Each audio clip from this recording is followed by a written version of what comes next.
ತೃಣಕಲ್ಪಮಾಯಿತು. ನಾವು ಅಲ್ಲಿಂದ ಮುಂದುವರೆದ ಭಾಗವನ್ನು ಈ ತರಗತಿಯಲ್ಲಿ ನಾವು ನೋಡೋಣ. ಆ ಮುಂದಿನ ಭಾಗವನ್ನು ನೋಡೋದಕ್ಕೆ ಮುಂಚೆ ಇಂದಿನ ಭಾಗವನ್ನು ಸ್ವಲ್ಪ ನೋಡಿಕೊಂಡು, ರಾವಣನ ರೂಪು ಸೀತಾದೇವಿಗೆ ತೃಣಕಲ್ಪಮಾಯಿತು. ರಾವಣನ ರೂಪ ಸೀತಾದೇವಿಯ ಕಣ್ಣಿಗೆ ಹುಲ್ಲಿನ ಸಮಾನವಾಗಿ ಕಾಣಿಸಿತು. ನೆಕ್ಸ್ಟ್ ಒಂದು ಎರಡನೇ ಭಾಗ. ಪತಿಪತ್ತಿಯೋಳ್ ಆರ್ ಈ ವನಿತೆಯ ತೆರದಿಂ ಸದ್ಭಾವಮನ್ ಒಳಗೊಂಡ ಪುಣ್ಯವತಿಯ ಸತಿಯ.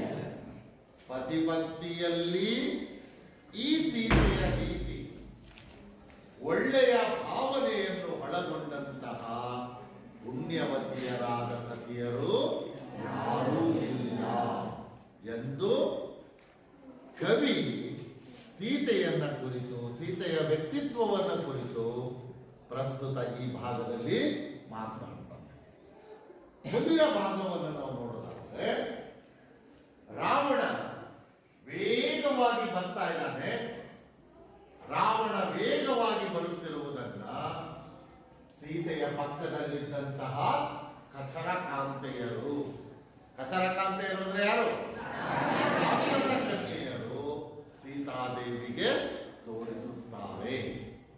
ಸೀತಾದೇವಿಗೆ ತೋರಿಸಿದಾಗ ಸೀತೆ ರಾವಣ ಬರುತ್ತಿರುವುದನ್ನು ಗಮನಿಸ್ತಾಳೆ. ರಾವಣ ಬರುತ್ತಿರುವುದನ್ನು ಗಮನಿಸಿ ಮನಸ್ಸಿನಲ್ಲಿ ಭಯಗೊಳ್ತಾಳೆ. ಯಾವ ರೀತಿ ಭಯಗೊಳ್ತಾಳೆ ಸೀತೆ ಅನ್ನುವುದನ್ನ ಮುಂದಿನ ಪದ್ಯದಲ್ಲಿ ಕವಿ ಹೀಗೆ ಹೇಳ್ತಾನೆ. ಈ ರೀತಿಯ ಪದ್ಯವನ್ನು ನೋಡ್ಕೊಳ್ಳಿ. ಏನಂ ಕೇಳ್ದಪೇನೋ ರಘುಸೂರುವ ಲಕ್ಷ್ಮಣನ ಪೊಲ್ಲ ವಾರ್ತೆಯನ್ನು. ಏನಂ ಕೇಳ್ದಪೇನೋ ರಘುಸೂರುವ ಲಕ್ಷ್ಮಣನ ಪೊಲ್ಲ ವಾರ್ತೆಯನ್ನು. ಎನ್ ಆ ನಳಿನಾನನೆ ಬರ್ಪದಶಾನನಂ ಕಂಡು ತಾಳ್ದಿದಳ್ ತಲ್ಲಳಮಂ. ತಲ್ಲಳಮಂ ತಾಳ್ದಿದಳ್. ಬರುತ್ತಿರುವುದನ್ನು ನೋಡಿದ ತಕ್ಷಣ ಸೀತೆಯ ಮನಸ್ಸಿನಲ್ಲಿ ಭಯ ಉಂಟಾಗುತ್ತೆ. ಆ ಭಯ ಉಂಟಾದಂತಹ ಸೀತೆ, ಭಯಗೊಂಡಂತಹ ಸೀತೆ ಹೀಗೆ ತನ್ನ ಮನದಲ್ಲಿ ಅಂದ್ಕೊಳ್ತಾಳೆ. ಏನಂ ಕೇಳಿದಪೇನೋ, ಏನನ್ನು ಕೇಳುತ್ತೇನೆಯೋ. ಬರುತ್ತಿರುವುದನ್ನು ನೋಡಿದ ತಕ್ಷಣ ರಾವಣ ಏನೋ ಬೇಡವಾದಂತಹ ಕೆಟ್ಟ ಸುದ್ದಿಯನ್ನು ತರ್ತಾ ಇದ್ದಾನೆ ಅಂತ ಸೀತೆ ಅಂದ್ಕೊಳ್ತಾನೆ. ಬೇಡವಾದ ಸುದ್ದಿಯನ್ನ ಏನಕ್ಕೆ ಕೇಳ್ತೀನೋ ಆತಂಕ ಆಗುತ್ತೆ. ಅದನ್ನ ಹೀಗೆ ಕವಿ ಹೇಳ್ತಾನೆ. ಏನಂ ಕೇಳಿದಪೇನೋ, ಏನನ್ನು ಕೇಳುತ್ತೇನೆಯೋ. ರಘುಸೂನುವ ಲಕ್ಷ್ಮಣನ ಪೊಲ್ಲ ವಾರ್ತೆಯ. ರಘು ಸೂನು, ಸೂನು ಅಂತ ಹೇಳಿದ್ರೆ ಮಗ, ಸೂನು ಅಂದ್ರೆ ಮಗ. ರಘು ಅಂದ್ರೆ ರಘುವಂಶ, ರಘುವಂಶದ ಮಗನಾದಂತಹ ರಾಮನ ಮತ್ತು ಲಕ್ಷ್ಮಣನ ಬಗ್ಗೆ ಪೊಲ್ಲ ವಾರ್ತೆಯನ್ನು. ಪೊಲ್ಲ ಅಂದ್ರೆ ಬೇಡವಾದಂತಹ, ಪೊಲ್ಲ ಪೊಲ್ಲ ಬೇಡವಾದಂತಹ. ನಾನು ರಾಮ ಮತ್ತು ಲಕ್ಷ್ಮಣರ ಬಗ್ಗೆ ಬೇಡವಾದಂತಹ ಕೆಟ್ಟ ಸುದ್ದಿಯನ್ನ ಏನನ್ನ ಕೇಳುತ್ತೇನೆಯೋ, ಇನ್ನು ಅಥವಾ ಏನಂ ಕೇಳಿದಪೇನೋ, ಏನನ್ನು ಕೇಳುತ್ತೇನೆಯೋ. ರಘುಸೂನುವ ಲಕ್ಷ್ಮಣನ ಪೊಲ್ಲ ವಾರ್ತೆಯ ಇದು ರಾಮನ ಮತ್ತು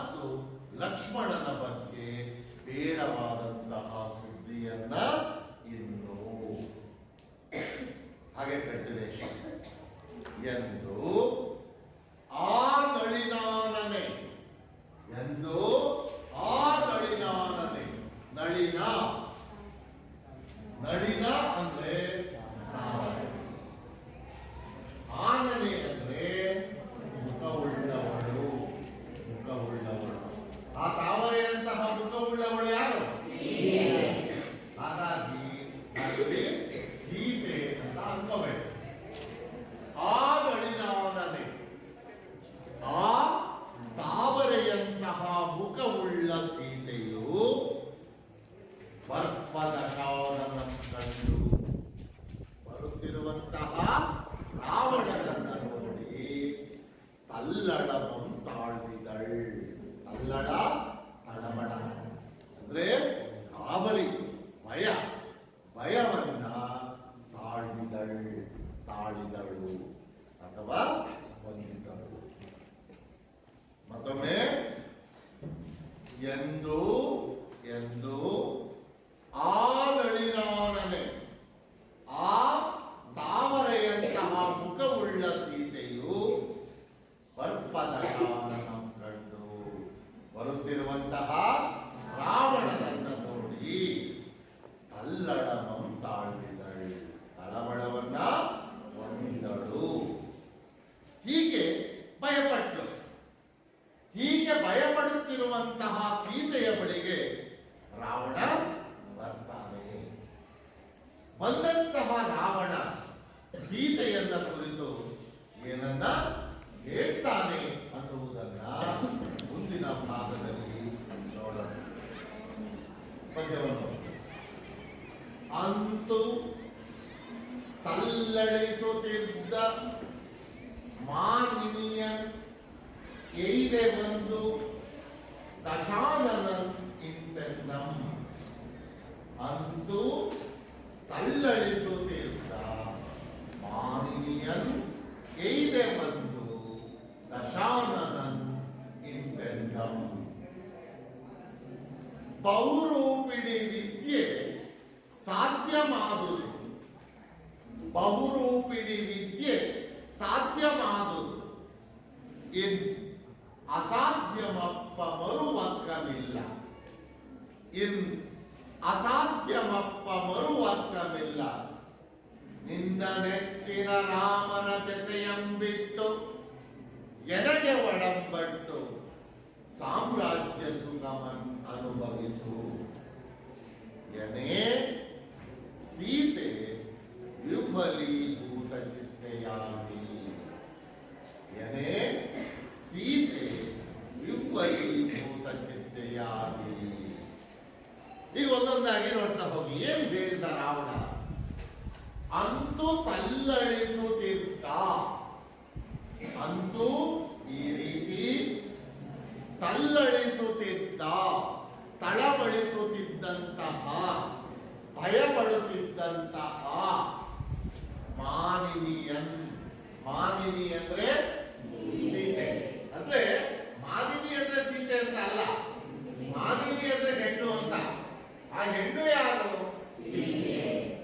ಸೀತೆಯ ಎಯ್ದೆ ಬಂದು, ಎಯ್ದೆ ಅಂದ್ರೆ ಸಮೀಪ ಅಂತ, ಸಮೀಪಕ್ಕೆ ಬಂದು ಅಂತೂ ತಲ್ಲಳಿಸುತ್ತಿದ್ದ, ಈ ರೀತಿ ಭಯಪಡುತ್ತಿದ್ದಂತಹ ಮಾನಿನಿಯನ್ ಎಯ್ದೆ ಬಂದು, ಸೀತೆಯ ಸಮೀಪಕ್ಕೆ ಬಂದು ದಶಾನನನ್ ಇಂತೆಂದಂ.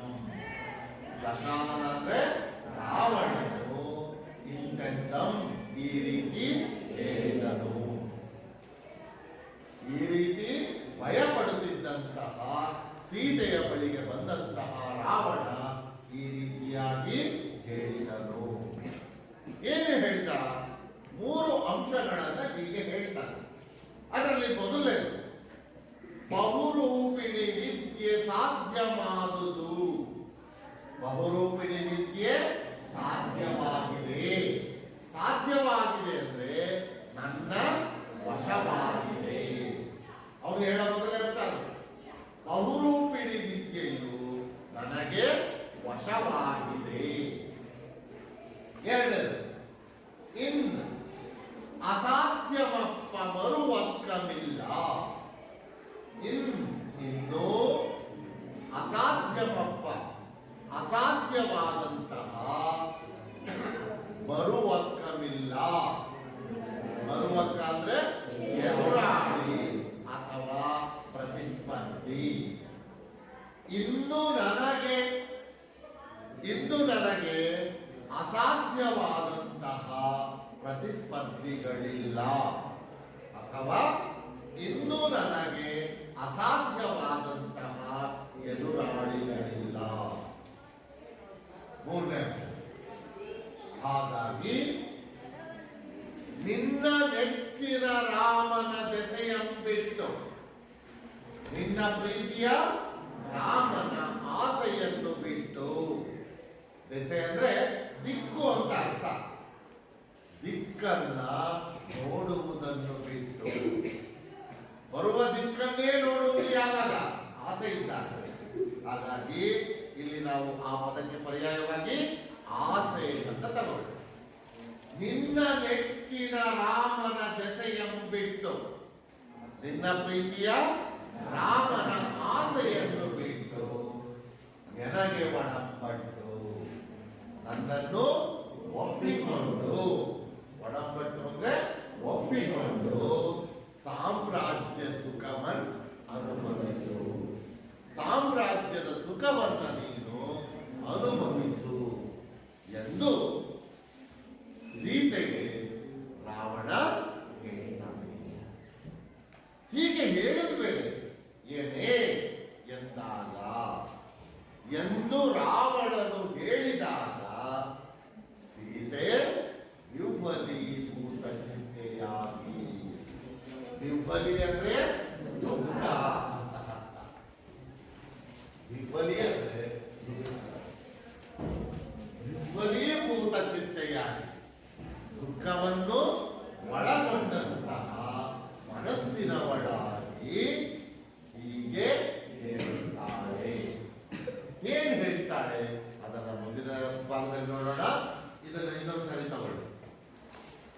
ತಾತ್ಪರ್ಯವನ್ನು ಹೇಳ್ಬಿಡ್ತಾರೆ.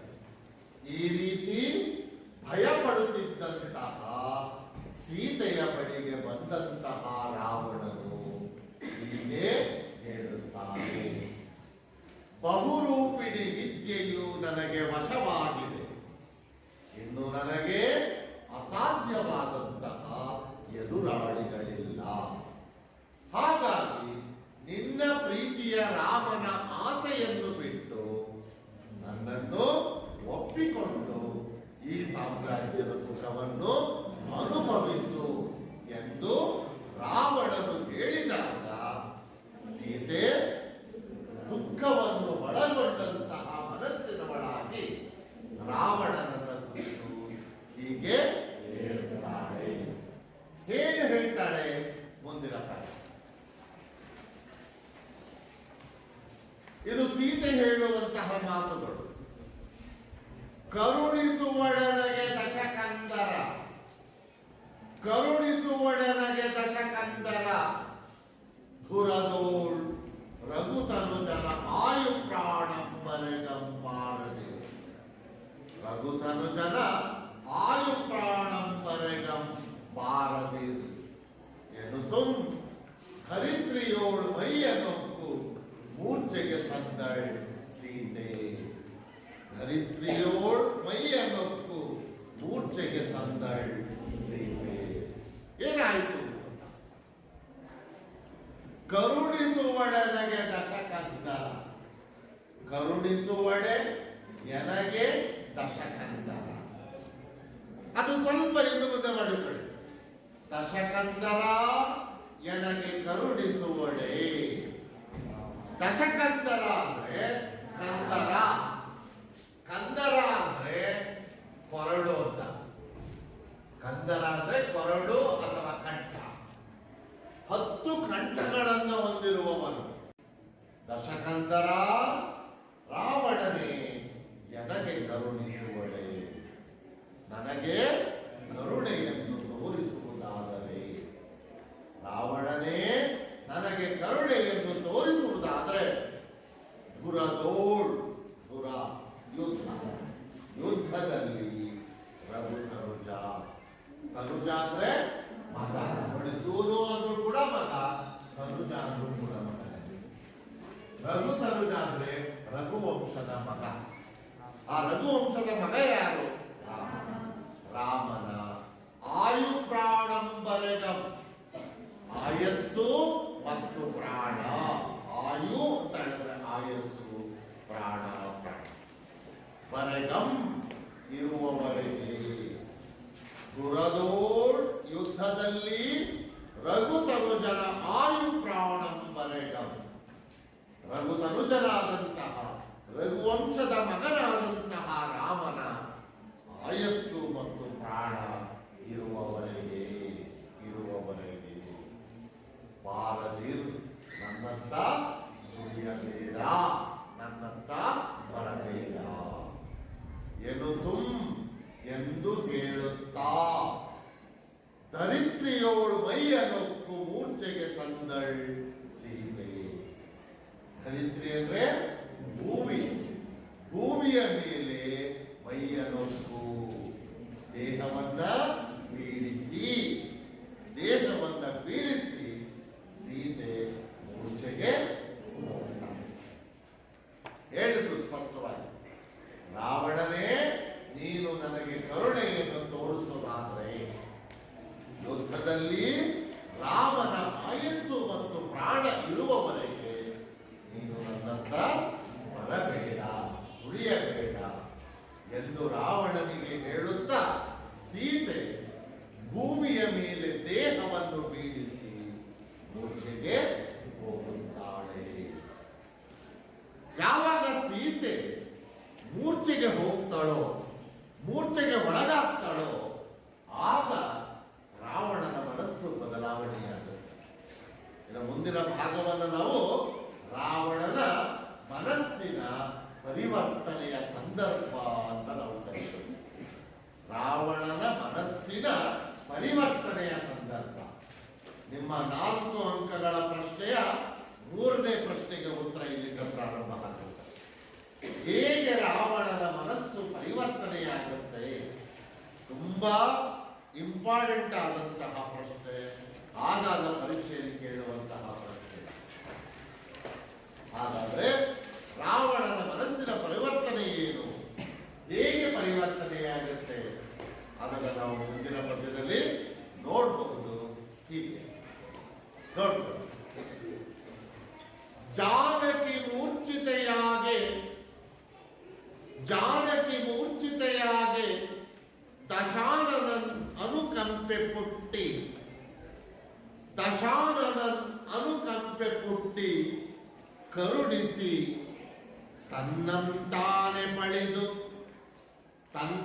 ತಾನೆ ಪಳಿದು ಉಳಿದು ಕರ್ಮಾಧೀನ ಸಮುತ್ಪನ್ನ ದುರಗ ದುಷ್ಪರಿಣಿತಿಯಂ. ಕರ್ಮಾಧೀನ ಸಮುತ್ಪನ್ನ ದುರಗ ದುಷ್ಪರಿಣಿತಿಯಂ. ಇಲ್ಲಿ ರಾವಣ ಪಶ್ಚಾತ್ತಾಪದ ಮೊದಲ ಸಂದರ್ಭದಲ್ಲಿ ಏನನ್ನ ಹೇಳಿಕೊಳ್ತಾನೆ, ಹೇಗೆ ತನ್ನ ಮನಸ್ಸನ್ನು ಬದಲಾಯಿಸಿಕೊಳ್ತಾನೆ, ಅದನ್ನು ನಾವು ಈ ಮಧ್ಯಭಾಗದಲ್ಲಿ ಕಾಣಬಹುದು. ಜಾನಕಿ ಮೂರ್ಛಿತೆಯಾಗಿ, ಜಾನಕಿ ಅಂದ್ರೆ ಸೀತೆಯು ಮೂರ್ಛಿತೆಯಾದಾಗ, ಮೂರ್ಛೆಗೆ ಒಳಗಾದಾಗ ಅಥವಾ ಮೂರ್ಛೆ ಹೋದಾಗ. ಜಾನಕಿ ಮೂರ್ಛಿತೆಯಾಗಿ, ಸೀತೆಯು ಮೂರ್ಛೆ ಹೋದಾಗ, ಪ್ರಜ್ಞೆ ತಪ್ಪಿದಾಗ ದಶಾನನನ್ ಅನುಕಂಪೆ ಕೊಟ್ಟಿ. ದಶಾನನ ಅಂದ್ರೆ ರಾವಣನಲ್ಲಿ ಅನುಕಂಪವು ಹುಟ್ಟಿತು. ಜಾನಕಿ ಮೂರ್ಛಿತೆಯಾಗಿ ದಶಾನನನ್ ಅನುಕಂಪೆ ಕೊಟ್ಟಿ. ಸೀತೆಯು ಮೂರ್ಛೆಗೆ ಹೋದಾಗ ರಾವಣನಲ್ಲಿ ಅನುಕಂಪವು ಹುಟ್ಟಿತು. ಕರುಣಿಸಿ ಸೀತೆಯ ಮೇಲೆ ಕರುಣೆಯನ್ನು ತೋರಿಸಿ. ಯಾವಾಗ ರಾವಣನಿಗೆ ಸೀತೆಯ ಮೇಲೆ ಅನುಕಂಪ ಹುಟ್ಟುತ್ತೋ ಅದರ ಜೊತೆಯಲ್ಲಿಯೇ ಕರುಣೆಯೂ ಕೂಡ ಹುಟ್ಟುತ್ತೆ. ಆಗ ಕರುಣೆ ಕರುಣಿಸಿ. ಇದು ರಾವಣನ ಮನಸ್ಸಿನ ಬದಲಾವಣೆ ಅಂತ. ನಾನು ಪ್ರಾರಂಭದ ತರಗತಿಯಲ್ಲಿ ಈ ಮಾತುಗಳನ್ನು ಹೇಳಿದ್ದೆ. ಯಾವತ್ತು ಒಬ್ಬ ಒಳ್ಳೆಯವನಾದಂತಹ ವ್ಯಕ್ತಿ ತನಗೆ ತಾನೇ ಹೇಗೆ ಬದಲಾವಣೆಯಾಗ್ತಾರೆ ಎನ್ನುವುದಕ್ಕೆ ಇದು ಸ್ಪಷ್ಟವಾದಂತಹ ಉದಾಹರಣೆ. ದುಷ್ಟರಿಗೆ ಎಷ್ಟು ಬಾರಿ ಹೇಳಿದರೂ ಕೂಡ, ಎಷ್ಟು ಸಾರಿ ಹೇಳಿದರೂ ಕೂಡ, ತಿದ್ದಿದರೂ ಕೂಡ ಅವರು ಬೈಕೊಳ್ಳುವಂತಹ ಸಂದರ್ಭಗಳು ತುಂಬಾ ಕಡಿಮೆ. ಆದರೆ ಒಳ್ಳೆಯವರಿಗೆ ಯಾರೂ ಕೂಡ ಹೇಳಬೇಕಾಗಿಲ್ಲ, ಅವರು ತನಗೆ ತಾನೇ ತಿಳಿದಂತಾರೆ. ಇಲ್ಲಿ ರಾವಣ ಸೀತೆಗೋಸ್ಕರ ಆಸೆ ಪಟ್ಟಿರ್ತಾನೆ. ಸೀತೆಯನ್ನ ತನ್ನವಳನ್ನಾಗಿಸಿಕೊಳ್ಳಬೇಕು ಅಂತ ಇನ್ನಿಲ್ಲದಂತಹ ಪ್ರಯತ್ನಗಳನ್ನು ಮಾಡ್ತಾನೆ. ಆದರೆ ಸೀತೆ ರಾವಣನ ಮುಂದೆ ಪ್ರಜ್ಞೆ ತಪ್ಪಿ ಬೀಳ್ತಾನೆ. ಇದೊಂದೇ ದೃಶ್ಯ ರಾವಣ ಬದಲಾಗುವುದಕ್ಕೆ ಸಾಕುವಂತ. ಯಾವಾಗ ಸೀತೆ ಮೂರ್ಛೆಗೆ ಒಳಗಾಗ್ತಾಳೋ, ಜಾನಕಿ ಮೂರ್ಛಿತೆಯಾಗಿ ದಶಾನನನ್ನು ಅನುಕಂಪೆ ಕೊಟ್ಟು, ಯಾವಾಗ ಸೀತೆ ಮೂರ್ಛೆಗೆ ಒಳಗಾಗ್ತಾಳೋ ದಶಾನನಲ್ಲಿ ಅಂದರೆ ರಾವಣನಲ್ಲಿ ಅನುಕಂಪ. ಆಗ ಅನುಕಂಪದ ಜೊತೆಯಲ್ಲಿಯೇ ಕರುಣಿಸಿ ಸೀತೆಗೆ ಕರುಣೆಯನ್ನು ತೋರಿಸಿ, ಕರುಣಾಭಾವ ಕರುಣೆಯನ್ನು ತೋರಿಸಿ, ನೆಕ್ಸ್ಟ್ ತನ್ನಂತಾನೆ ಪಳಿದು, ಪಳಿ ನೋಡಿ, ಈ ಪದವನ್ನು ಕೂಡ ನಾನಾರ್ಥಕ್ಕೆ ಕೇಳ್ತಾರೆ. ಪಳಿ ಪಳಿ ಹಳಿ, ಹಳಿ ಎರಡವಾಹ. ಹಳಿ ಅನ್ನುವ ಪದಕ್ಕೆ ಬೇರೆ ಬೇರೆ ಎರಡು ಅರ್ಥಗಳಿದ್ದಾವೆ. ಒಂದು ಅರ್ಥ ರೈಲಿನ ಕಂಬಿ, ರೈಲಿನ ಕಂಬಿ. ಇನ್ನೊಂದು ಅರ್ಥ ಇದೆ ಹೀಯಾಳಿಸು ಅಂತ, ಹೀಯಾಳಿಸು. ಇಲ್ಲಿ ಎರಡನೇ ಅರ್ಥವನ್ನು ನಾವು ತಗೋಬೇಕು. ತನ್ನಂತಾನೆ ಪಡೆದು, ತನ್ನನ್ನು ತಾನೇ ಹೀಯಾಳಿಸಿಕೊಂಡು.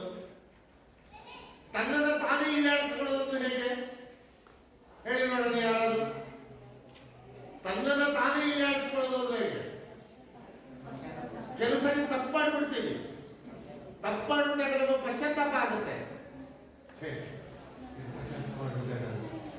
ಇಂಥ ಕೆಲಸ ಮಾಡಬಾರ್ದಾಗಿತ್ತು ನಾನು, ಯಾವತ್ತೂ ನಾನು ಇಂಥ ಕೆಲಸ ಮಾಡಿರಲಿಲ್ಲ, ಯಾಕೆ ಬದಿಗೆ ಮಾಡ್ಬಿಟ್ಟೆ ಅಂತ ನಮಗ್ ನಾವೇ ಬೈಕೊಳ್ತೀವಿ ನೋಡಿ. ನಮಗ್ ನಾವೇ ಬೈಕೊಳ್ಳೋದು, ಅದನ್ನ ಹೀಯಾಳಿಸಿಕೊಳ್ಳೋದು. ಇಲ್ಲಿ ರಾವಣನು ಕೂಡ ಅದೇ ಕೆಲಸವನ್ನು ಮಾಡ್ತಾನೆ. ತನ್ನಂತಾನೆ ಪಡೆದು, ತನ್ನನ್ನು ತಾನೇ ಹೀಯಾಳಿಸಿಕೊಂಡು ಉಳಿದು ನಂತರ ಹೀಗೆ ತನ್ನ ಮನದಲ್ಲಿ ಹೇಳ್ಕೊಳ್ತಾನೆ. ಹೇಗೆ ಹೇಳ್ಕೊಳ್ತಾರೆ ಅದರ ಮೇಲೆ ನೋಡೋಣ. ಇದನ್ನು ಇನ್ನೊಮ್ಮೆ ನೋಡಿ. ಜಾನಕಿ ಮೂರ್ಛಿತೆಯಾಗಿ ದಶಾನನ ಅನುಕಂಪೆ ಕೊಟ್ಟಿ. ಸೀತೆಯು ಮೂರ್ಛೆಗೆ ಹೋದಾಗ ರಾವಣನಲ್ಲಿ ಅನುಕಂಪವು ಹುಟ್ಟಿತು. ಆಗ ಕರುಣಿಸಿ ಸೀತೆಯ ಮೇಲೆ ಕರುಣೆಯನ್ನು ತೋರಿಸಿ, ಆಮೇಲೆ ತನ್ನಂತಾನೆ ಪಡೆದು ನೋಡಿ, ಮೂರು ಹಂತಗಳು. ಅನುಕಂಪ ಹುಟ್ಟುತ್ತೆ, ಅನುಕಂಪ ಆದ ಮೇಲೆ ಸೀತೆಯ ಮೇಲೆ ಕರುಣೆಯನ್ನು ತೋರಿಸ್ತಾನೆ. ಆಮೇಲೆ ತನ್ನನ್ನ ತಾನೇ ಹೀಯಾಳಿಸಿಕೊಂಡು. ಇಲ್ಲಿ ಯಾರೂ ಕೂಡ ಬೇರೆಯವರವರನ್ನು ಹೀಯಾಳಿಸ್ತಾ ಇಲ್ಲ. ಛೇ ದುಷ್ಟ, ನೀನ್ ತಪ್ಪಾಡ್ಬಿಟ್ಟೆ, ಇಂಥ ನೀಚ ಯಾರು ಹೇಳ್ತಾ ಇಲ್ಲ. ತನ್ನಂತಾನೆ ಪಡೆದು. ಇದಕ್ಕಿಂತ ಬದಲಾವಣೆ ಮತ್ತೊಂದು ಬೇಕಿಲ್ಲ ಅಂತ.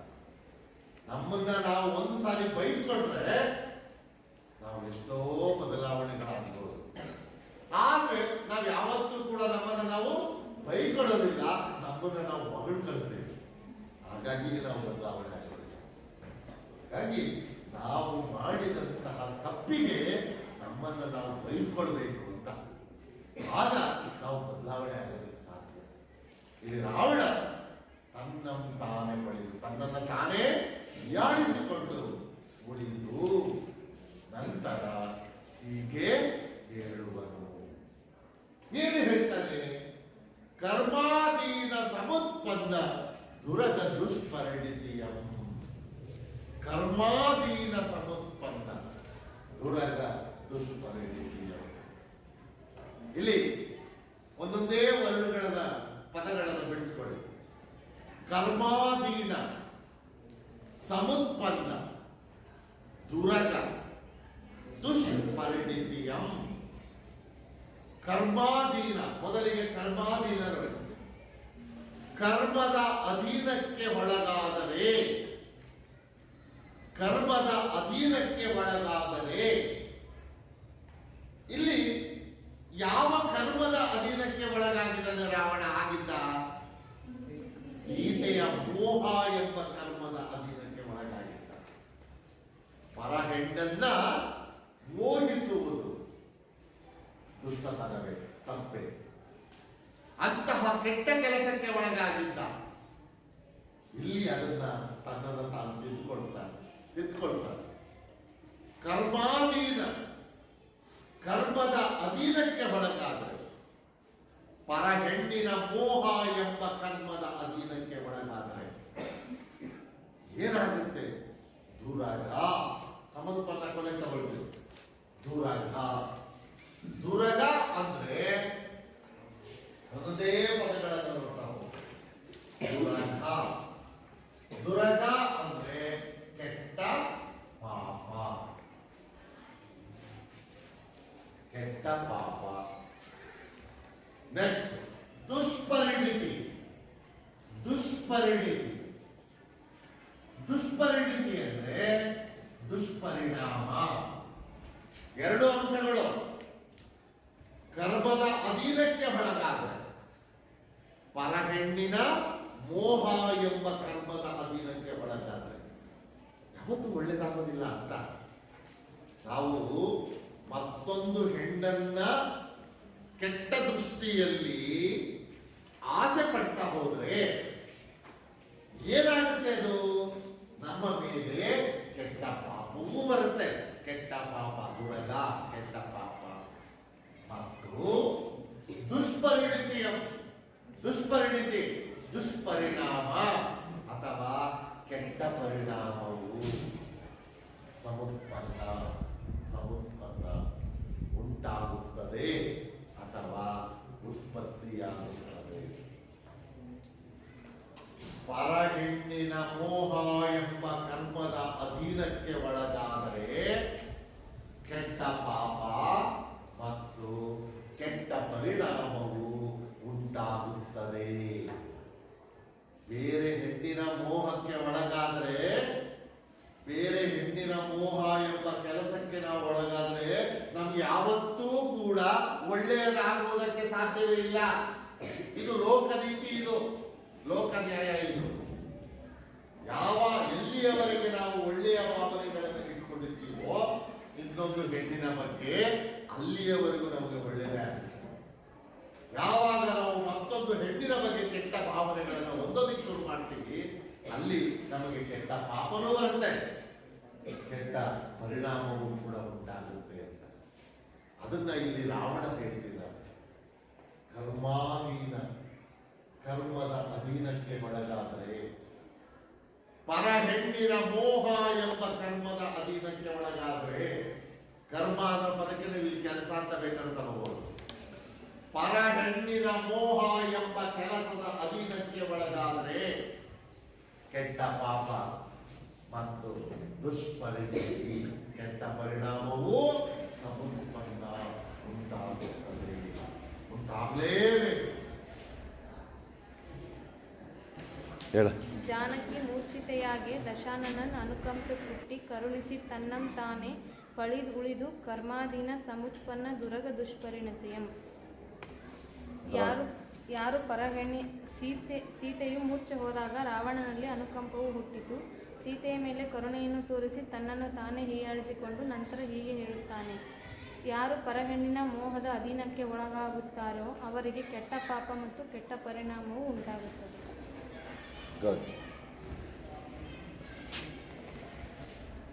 ಜಾನಕಿ ಮೂರ್ಛಿತೆಯಾಗಿ ದಶಾನನನ್ ಅನುಕಂಪೆ ಪುಟ್ಟಿ ಕರುಣಿಸಿ ತನ್ನಂ ತಾನೇ ಪಡೆದು ಉಳಿದು ಕರ್ಮಧೀನ ಸಮುತ್ಪನ್ನ ದುರ್ಗ